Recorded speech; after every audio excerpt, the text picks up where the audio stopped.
Well, hello everyone. Welcome to another episode of the Remote No Pressure Podcast.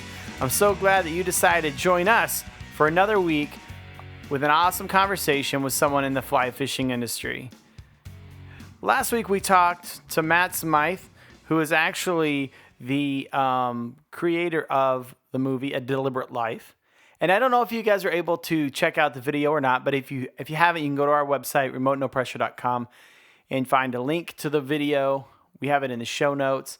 And this week we're talking to Ross Slayton, who was actually highlighted in the movie A Deliberate Life. And he talks a little bit about his life, how he overcame addiction, and how fly fishing has helped him in life. Welcome to the podcast. Let's light the fire. Well, today on the Remote No Pressure Podcast, I'm super excited to have with me Ross Slayton. Thanks for joining us, Ross. Well, thanks for having me. I'm excited. Yeah, it's great to have you on. And so if you could just tell us a little bit about what you've been up to these days. And I know you were in a near fatal car accident. So are you fully recovered and on the mend, or are you still just trying to get back to 100%?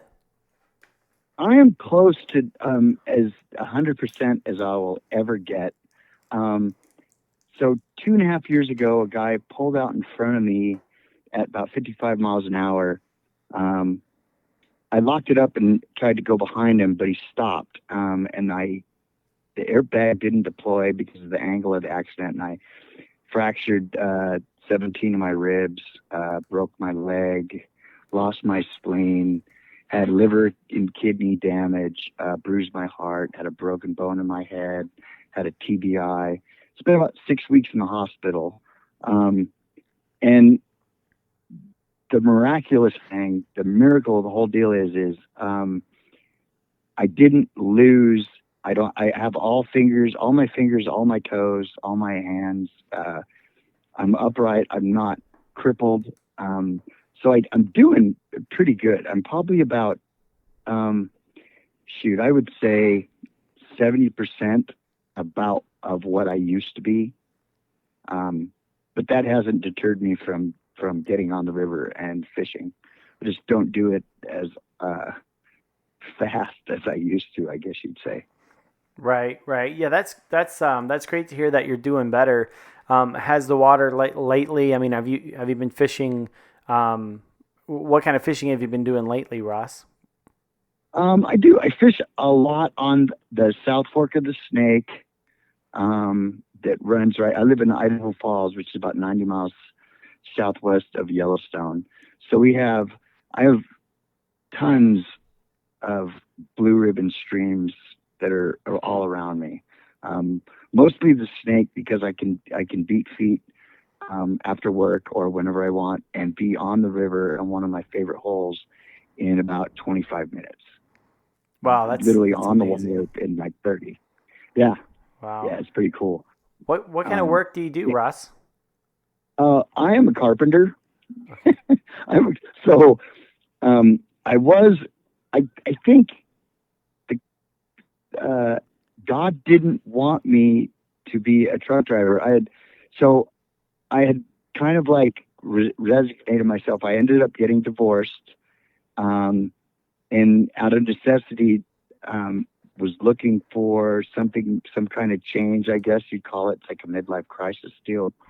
So I was presented with the opportunity to become a commercial truck driver. And I'm like, what the heck? I'll do that for the next 10 years and then I'll retire.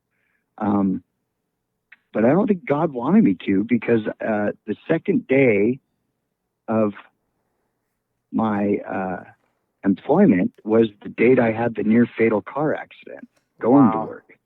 So yeah, and since then I haven't been able to drive a big rig. I don't have the mental capacity. I don't think it's the mental capacity as much as it's the emotional fortitude and mental acuity to drive something that weighs 80,000 pounds.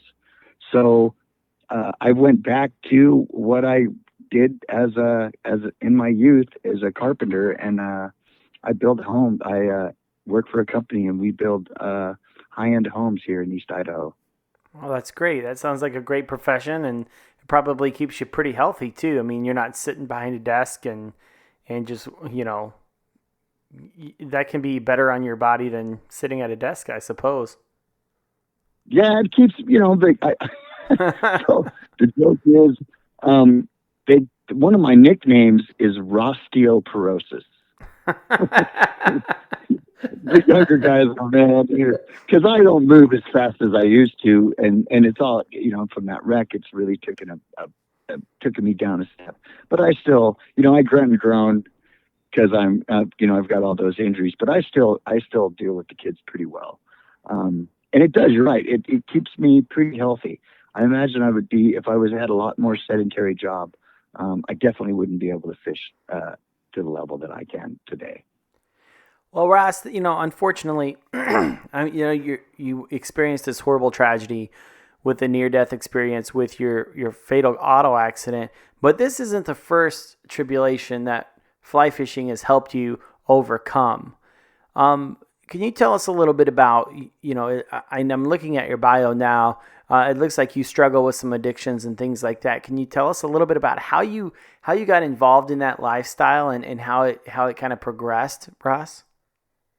Oh yeah. So if anybody had seen, there's that movie called A Deliberate Life. It showed through the International Fly Fishing Film Festival back about 4 years ago, I think, 2013. You can find it on a Vimeo and watch the 18-minute trailer, the 33-minute trailer, the 18-minute trailer, or the full 30-minute movie is on there, is streaming. So I told my story then. What happened was I was an alcoholic and an addict. Because of events that happened early on in my life, I sought to alter my reality with drugs and alcohol, anything to make me feel different.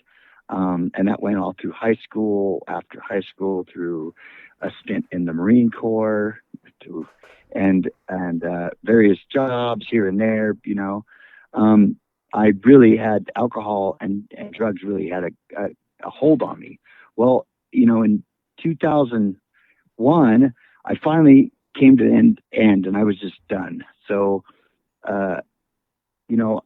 I found there's a group of people that meet that know exactly how to deal with alcohol and drug addiction. It's a great 12-step program. And I started going and listening to all these old timers tell me about what to do and stuff. And I ended up finding a guy to what they call sponsor you.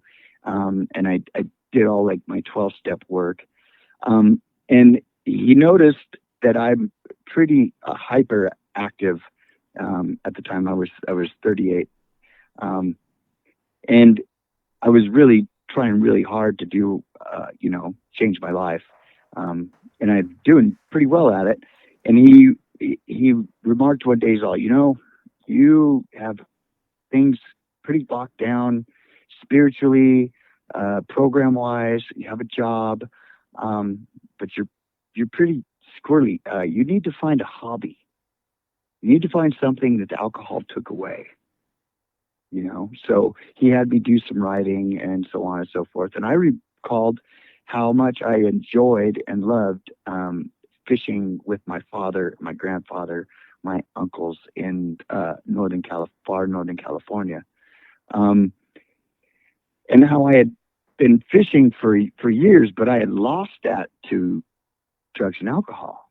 I basically just stopped doing it. And I'm like, well, I'm going to start fishing again. And one day I was on the Trinity River and this guy was nymphing, high stick nymphing, during the famous half pounder run. They're small anadromous steelhead that only go from 1 to 5 miles outside their natal river. And then they come back up to breed. So they're all mostly 12 to 14 inches in size, but they're large in number. Wow. And I was, and I'm just trying to get my head clear from all this stuff. I'd been sober for probably pretty close to a year. But I was just dunking bait balls, eggs, sacks and such. And there's this guy nymphing and he's catching fish and I'm not. this is quite unsettling. And I'm like, what are you doing? And he's like, I'm fly fishing. And I'm like, no, you're not. That's not fly fishing. I saw a river and do it. And I've dabbled in the art of fly fishing, and you're not fly fishing. And he goes, no, seriously. So he showed me he had a rubber leg on and so forth, and he had a bobber, strike indicator, and he was catching fish. And I'm like, wow, that's cool. So I literally packed up my rod and drove down into Reading to the fly shop there in town and bought a fly setup that day. I was like, boom, I'm done. And the funny thing was, I'm like, I got to learn how to do this. And they're like, okay, well, there's this old guy that teaches a class on Thursdays at the convention center on the grass. You could go over there and they'll teach you how to cast the fly rod. I'm like, okay. So I go over there, and there's probably about a dozen people over there, various ages and men, women, both. And I'm just like, okay, I don't know what I'm doing. I don't know anybody. And this kid, so I'm like, and it was an eagle claw, yellow eagle claw rod, the noodles. Yeah, those are the best. I spent more money on my reel and my fly line than my rod cost by like 5. So I'm trying to figure this out, and this kid walks up, this like 9-year-old, and he's like, can I help you? And in my program, it's like, one of our tenets is humility. I'm like, okay, sure, I will humble myself. And I'm like, sure. So he's literally for the next 4 weeks taught me how to cast a fly rod. I'd come every Thursday, and the kid would come help me. And it was after the second time I showed up that at the end of it, the old guy that was teaching it came over and goes, that's my grandson, who's actually the youngest certified Federation of Fly Fishers casting instructor in the country. What? And usually he only helps women because the guys have too much ego. Oh, yeah. And I'm all, well, then my ego swelled up. I'm like, wow, that's very cool. How cool is it that I learned to cast with a 9-year-old? Right. But yeah, so that's how I got my initiation. And it was I was working between Eureka, California, which is on Humboldt County, and Redding, California, which is the upper Sacramento. So I had those rivers that I grew up with right there in front of me that I knew really well with a spin rod. And then one of the guys at the fly shop said, well, you'd throw Rapalas and Panther Martins and such. He goes, I'll show you how to nymph. It's pretty much similar to that. He goes, you know how to read water? And I'm like, yeah, I do. That's something my father taught me. And they showed me how to throw a nymph rig. And from there, just, I was hooked. Wow. No pun intended. Wow. Yeah. Well, you had mentioned before we started the interview offline there that fly fishing literally saved your life. Can you tell us, I know it helps you with addiction, but when you say that, I mean, those are some pretty strong words, Ross. Can you go into that a little bit and tell us how fly fishing changed your life? Well, like I said, it literally, I mean, I was doing this 12-step program and trying to figure out life and finding God on my own terms. I mean, one of the things about a 12-step program is behind a higher power of your own understanding. So I've been grown up in a very structured Christian background with churches and Bible, and this is how it is. And I was really rebellious. I didn't like God. I didn't like any of that. So is a guy that wants to find a spiritual life and wants to find God on his own terms, how does he do that? For me, it was the river. It was, wow. Standing in the river and experiencing the power of the river, understanding that, that life is a struggle and that the only way to get stronger in life is to face your problems, kind of like how trout sit behind a rock, right? Mm-hmm. You can, a trout can sit behind a rock, but in order for a trout to grow stronger and feed, it has to step out into that feeding lane Mm-hmm. and eat. Right. And so, like humans, we can sit all of our lives. Some of us sit all of our lives behind the rock in the safety of, like, let's say your church or maybe your home or your job or whatever it is. And you're safe and comfortable there. But are you really growing as a human being? That's We're great. not. You have to step out. You have to step out in, like for me, it was stepping out in faith, and meeting that challenge of life head on. And those are some of the axioms that I've developed through, 12-step and fly fishing. As far as literally saving my life, so back in the day, I used to be a smoker, a drinker, and I smoked a lot of pot, did cocaine, you name it. I didn't ever do heroin or PCP, but pretty much everything else, pills, whatever. If it was available, I'd do it. I didn't care. Right? It's Right. like I'm addicted to more now. Right. So I led a very unhealthy lifestyle. I smoked like a pack a day of Camels because I thought that was cool. So after I got sober, I ended up quitting smoking, and living this healthy life. Well, fast forward to 2015, I'm in that car wreck, and the doctor came in. My ex-girlfriend was with me. She's also in the program. She tells the doctor that, he doesn't, because I came out of one of my surgeries, they said you were vehement and yelling that you did not want any OxyContin or any opioids whatsoever. Wow, that's a testament to the program. I'm like, I come out of surgery and I'm yelling, don't give me any drugs. Wow. So the doctor, she explains about my past and all that. And the doctor came in and he goes, that explains a lot about why you're where you're at and how healthy you are. He goes, the trauma of the accident, it took my spleen. It liquefied my spleen and I lost it. Wow. It damaged my liver and my kidneys, and my lungs were punctured. I had 34 fractures over 17 broken ribs, right? So my liver, my kidneys, and my lungs are all decimated. And the doctor goes, that's what saved your life. If you would have been a drinker and a drug addict, your liver and your kidney would not have survived.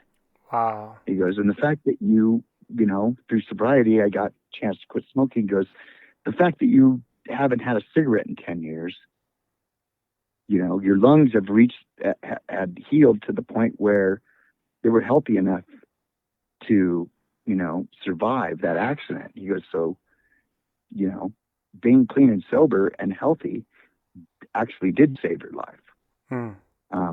And I can tell you, if I don't know what quality of life I would have had if it hadn't been for fly fishing, because I'm not one of those guys that like the boat. I'm one of those guys that like to go drive somewhere, hike down into a creek or a river, and fish a lot. I mean, I've had to curtail some of that because of the accident, but I was a pretty active fly fisherman for, most of my 30s and 40s. Let's take you back a few minutes here. You said you grew up in a pretty religious, staunch environment, and Bible, this is the way it is. And why do you think you rebelled the way that you did? Well, my parents, my dad was raised Mormon and my mom was raised like Presbyterian. My dad was in the Navy and he met my mom at a roller skating rink. And he was from Southern Oregon, and that's where I got my love for fishing, was from his side of the family. Well, both of them actually, because my mom's grandpa, my grandfather, who I'm named after, did a lot of fishing too. But they didn't want to have that kind of upbringing. They didn't want to put that on me, the whole like the Mormon or the Presbyterian thing. So they went looking for different kind of of church experience, and they found this pretty cool, really non-denominational kind of church. And then they also, I was always a wild child anyways. They enrolled me in a private school that was ran by a church. And all the teachers were allowed to swat you if you were out of control. And I had a lot of teachers, because I was a rebel and a squirty kid, probably a little bit ADD before ADD was diagnosed. Right. Back then. And they would use the Bible to punish me. I mean, to the point of like, spare the rod, spoil the child. And I didn't like it. Wow. I did not like it one bit. And it led me to a lot of rebellion. And down the road, it led me to, that's what led to my addiction, addiction and stuff. And, thinking back now is, I had about my 9th birthday or Christmas, something around there, my dad had bought me a fly tying kit, and I had dabbled in tying flies at the time, but somehow had lost that. But it was always, and I used it when I fished to no avail. But I remember having that at that time being something very important to me. And that's what helped me find fly fishing when I got sober back in my late 30s. People who are on the other side of sobriety, kind of like where you are, versus say someone who, do you think people who are addicts, are they lying to themselves? Are they not, how do I say it? Are people who are on your side of sobriety, do they tend to be more authentic and more genuine and real to themselves, not lying to themselves, versus someone? Well, yeah, that's a part of the program. I carry a coin to mark my sobriety, and one of the tenets of it says, "To thine own self be true." And that's huge. I mean, because when it comes down to the end of the day, you have to be brutally honest with yourself.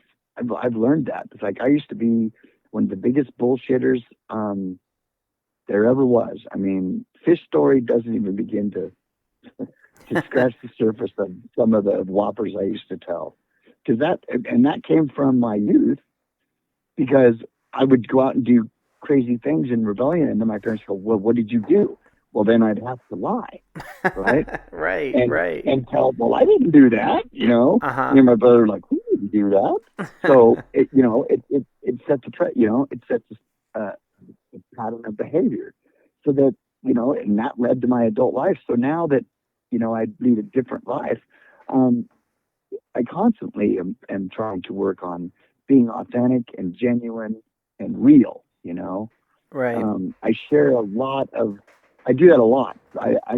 Everybody, I'm really open about the fact that I am sober and that I lead a different kind of lifestyle. I don't drink, I don't do drugs, I don't smoke. That's not how I live my life. I'm really open about it. And in fact, I do a lot of, and I tell people, it's fly fishing is my thing.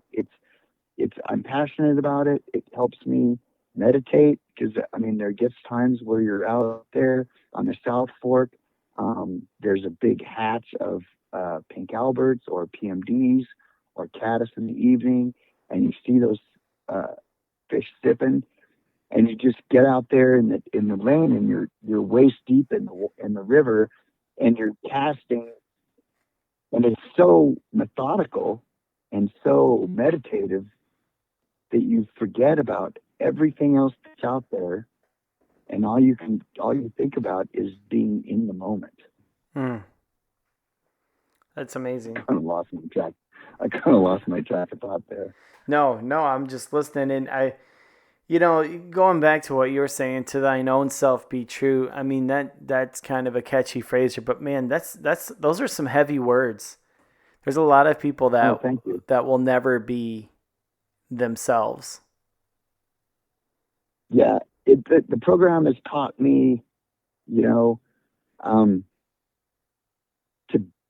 be honest or be humble. I've learned that, when I say something rash, I pretty much have to fess up and apologize right off the bat. You can't let that kind of thing uh, fester at me, because that's not a good place to be, right? Mm-hmm. I you know, and I don't know.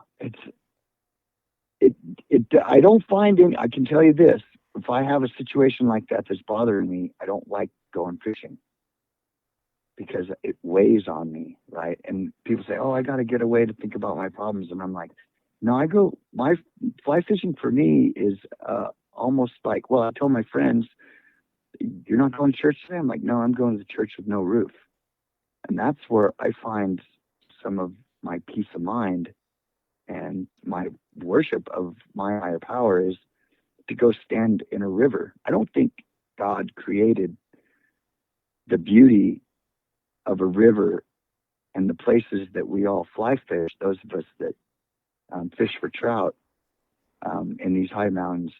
I don't think God created that beauty and that wonder for us to sit in a building. I think I find myself more grateful for who he is and what he's done for me in my life, standing in a river with a fly rod. Do you think that, I'm kind of treading on thin ice here, Russ, but do you think, and again, you're not required to answer this, but Russ, do you believe that sometimes religion can be an addiction as well? Oh, yes. So here's the other thing. I'm not a religious guy. I'm a Christian. Uh-huh. I love Jesus and all that. But I detest the R word. Religion to me is, so I tell people this, I go, the only thing I do religiously is go to the bathroom in the morning when I get out of bed. I go, I'm a spiritual man with a spiritual program, but I don't like religion. I don't like doing things per rote, but I see a lot of people that seek that comfort in the church pew. And there's nothing wrong with that at all. But I think that, yes, it can become a crutch for people to sit inside a church and hear platitudes and then turn around and go home and forget everything they heard. For me, I'm more in tune with my spirituality because it's part of my life. Mm-hmm. Right? It's part of something I do. I take it with me everywhere. I mean, especially because I'm a fly fisherman, and I've got all this spirituality that's wrapped up in fly fishing. It's hard for me to not live that life purposely or deliberately at all. Right.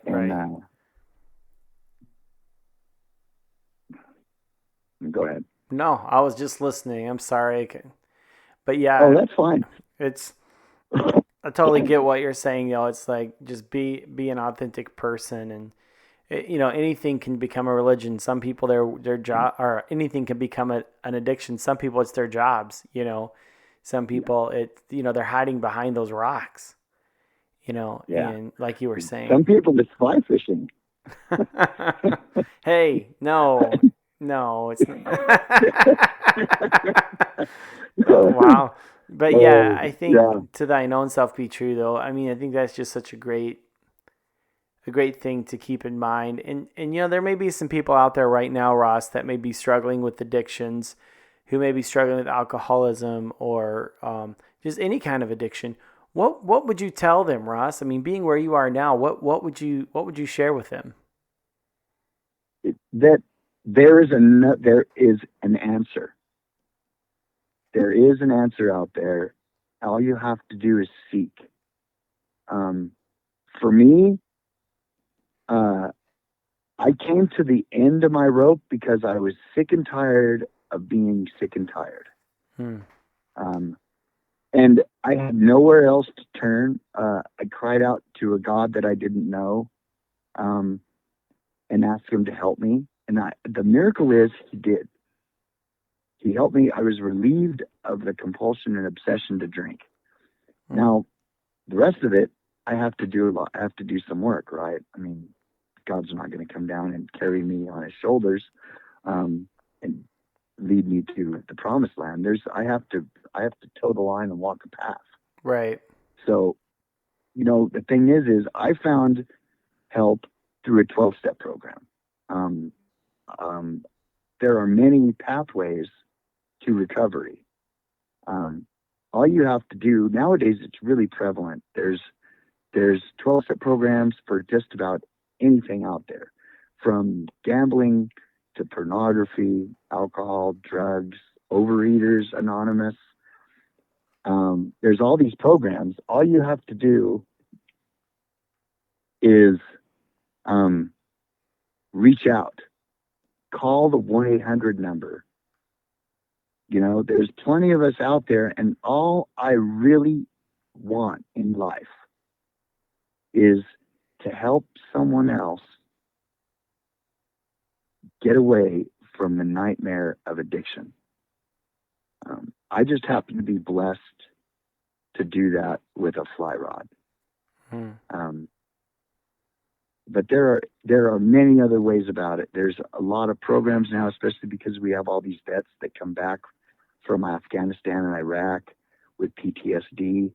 There's plenty of help out there.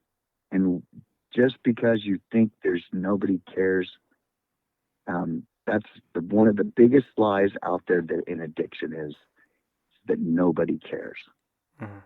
Because maybe your family got sick and tired of you, right? And pushed you out the door. You think that nobody cares because they don't want to deal with you. The fact is we do care, right? We can, there's those of us in the recovery community, we'll be your weird cousin. We'll be, I won't carry you through, the troubles that you got ahead of you, but I'll walk side by side with you through any of this stuff. Because that's the gift of the program, is the fact that the only people that truly understand alcoholics and addicts are other alcoholics and addicts, right? Right. So here's a great analogy. And I tell this one a lot. Okay. There's a guy. He's stuck in a hole. He falls down into this hole in the ground, and he's stuck there. And pretty soon, his brother walked by, and he's like, "Bro, dude, come on, man, help me out of this hole." And he goes, "Oh, you wait till mom and dad found out what you did." And he takes off, and he's like, "Whoa, that kind of sucks." Pretty soon, a psychologist walks by. He's all, dude, help me get out of this hole." And the psychologist goes, "Wait, well, first, let's talk about how you got in the hole in the first place." What? You crazy? And the psychologist is like, "Whatever," and walks off. Then a man of God walks by, and he's like, "Dude, Padre, please help me out of here. I need help." And he's like, "My son, I will pray for you, and we'll see how God will help you." And he walks off, and the guy's like, "Man, I'm never going to get out of here. I'm going to be stuck in this hole forever." Pretty soon, an alcoholic walks by. He's like, "Dude, help me out, help me. And he's like, "Okay." And the guy jumps down in the hole. The addict jumps down the hole. And the guy's like, "What the heck? What are you doing down the hole? Now we're both stuck in the hole." And the addict alcoholic goes, "Yeah, brother, but I know the way out." There you go.